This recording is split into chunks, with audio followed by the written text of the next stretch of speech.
Hello and welcome everyone. I welcome you all to today's 9 p.m. daily quiz. As you know, this is a place where I invite you all to test your knowledge for daily current affairs from wherever you read the day's news, the newspaper, or any of the Hindu analysis on YouTube.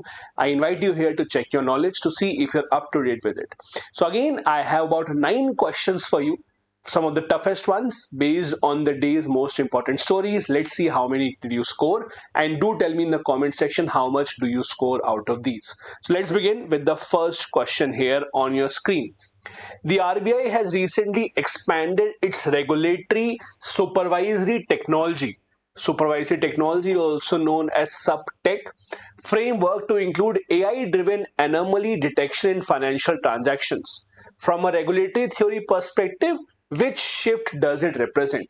So RBI has come up with supervisory technology. What does it represent? First, it represents a move from rule based to principle based regulation. Second, it represents a shift from ex ante regulation to complete deregulation. Third, a transition from human supervision to automated compliance free system. Fourth, a shift from entity centric supervision to activity centric real time risk monitoring. Now, if you look at these options, and these are slightly tricky, I intentionally made the options tricky in today's quiz, and I'll do that going forward. You can eliminate a few options if you look at them one by one. First, it says that it's a move from rule based to principle based. Now, we are still rule based. It says that we will be compliance free system. No, the systems are not supposed to be compliance free.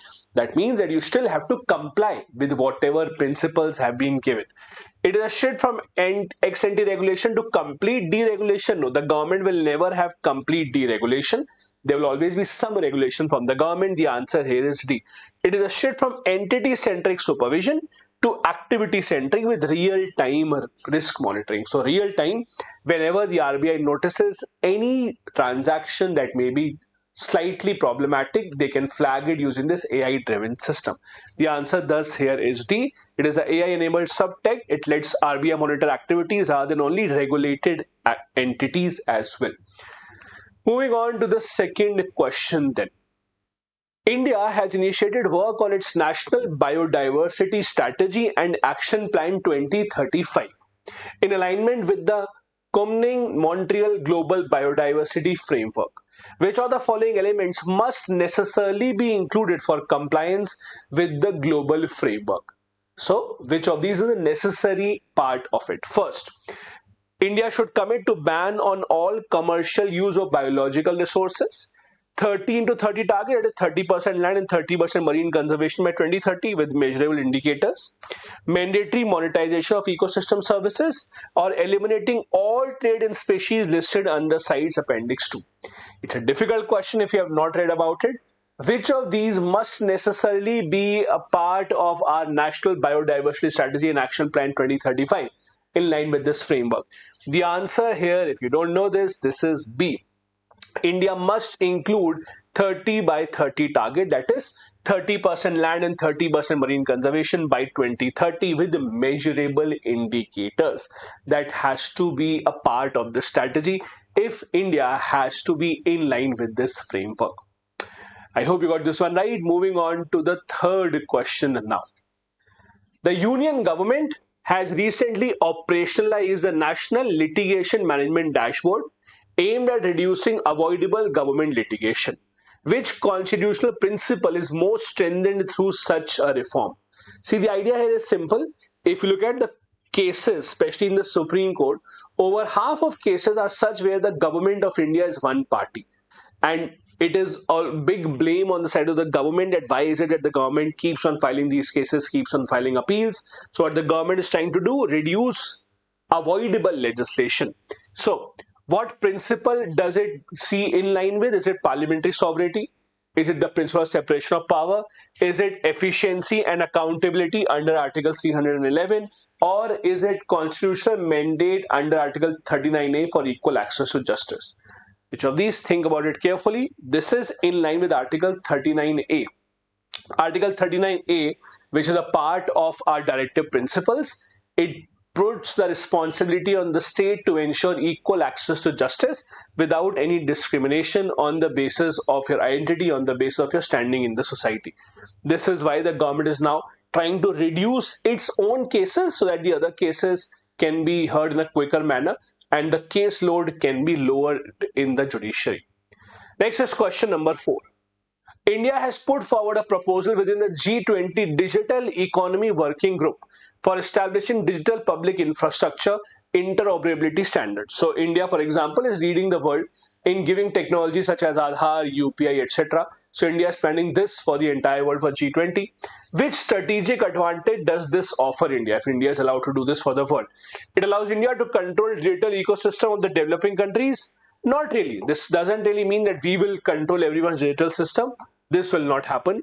It mandates every G20 country to adopt India's UPI architecture. Not really. You cannot force the countries to adopt something that is from India's side.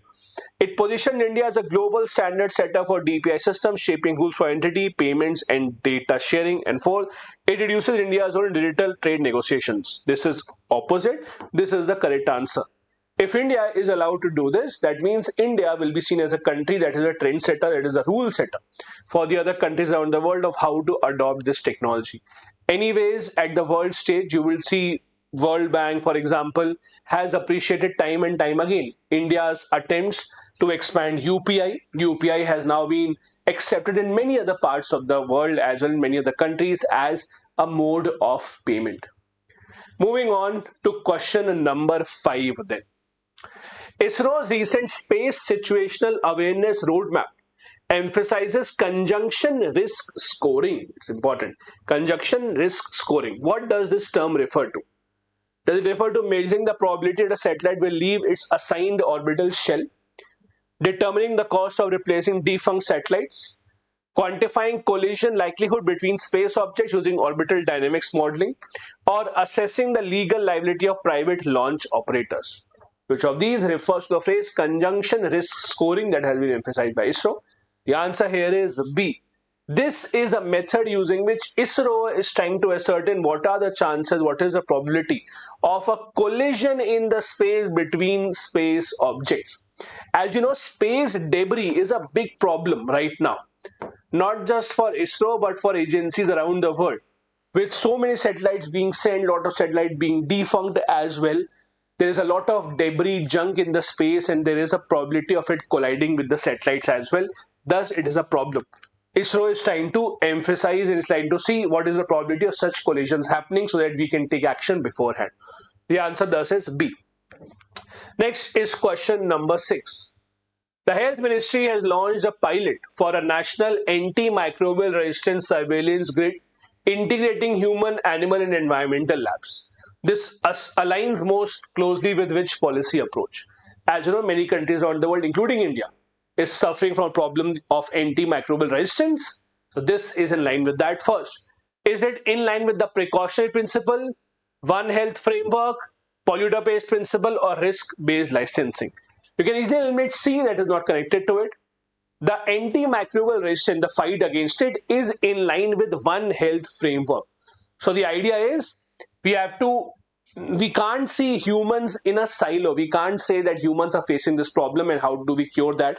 We have to look all of that together. Humans, animals, environment, all these put together form this entire environment where people are suffering from problem because something's coming from animals, and animals are also being used as a source of a lot of these diseases. So to study all of them together under One Health framework, we are now looking into linking antimicrobial resistance from humans to animals to environment and see how can we now cure all of that together. Next is question number 7. The government is considering a unified farmer data management architecture to rationalize multiple digital schemes, which is the most immediate governance benefit of such an integrated data architecture. First, it ensures doubling of farmers' income without any new subsidies. Second, it legally mandates all the farmers to shift to organic agriculture. Nothing like that has happened. It enables consistency in beneficiary identification, reduces duplication, and supports precision targeted schemes. And fourth, it replaces all state-level agri databases automatically. Which of these is the benefit of farmer data management architecture? The answer here has to be A. It enables consistency in beneficiary identification, reduces duplication for the schemes. So when the government, for example, under PM Kisan scheme, wants to transfer certain amount of money, they have to identify the farmers and they can't afford duplication of these records. For that, the government is building this farmer data management architecture specifically to make sure that they can identify the beneficiary without duplication with minimum effort that is required. Next, question number 8. India is negotiating resilient supply corridors with multiple Indo-Pacific partners. Which macroeconomic vulnerability does this mechanism primarily seek to address?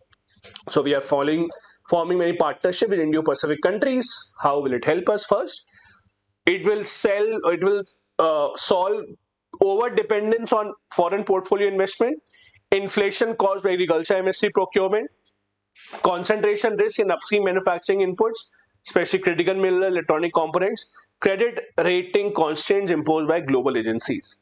Now, the one problem that not just India, many countries around the world are facing is the huge dependence on China when it comes to supply of a lot of very important critical materials. That is why the countries are coming together to form their own partnerships. This is why the answer here is B. We are trying to reduce our risk in upstream manufacturing, especially in critical mineral electronic components, by making partnership with other countries that can provide us with this to make sure that we are not always dependent on China for these things. Question 9 is the last question for the day. All the best for this one. The recent judicial observations have stressed the need for institutional dialogue between judiciary and executive on complex regulatory matters such as AI and data governance. Which constitutional doctrine best captures this interaction? First, constitutional silos doctrine, complementarity of institutions with separation of power, executive supremacy in delegated legislation, or judicial minimalism as mandatory constitutional rule. It's a very interesting question.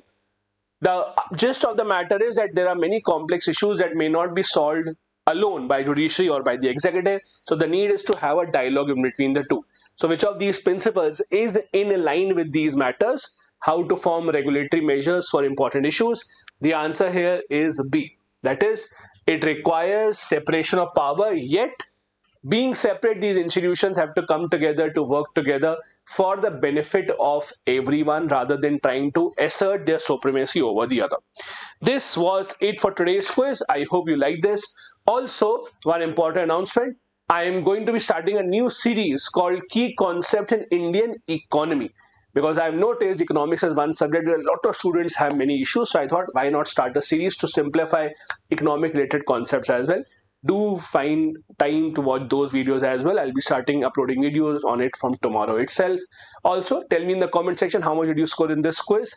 If you want this PPF for your revision, join the Telegram channel. The link is in the description of the video. Thank you so much. Bye-bye. Jai Hind.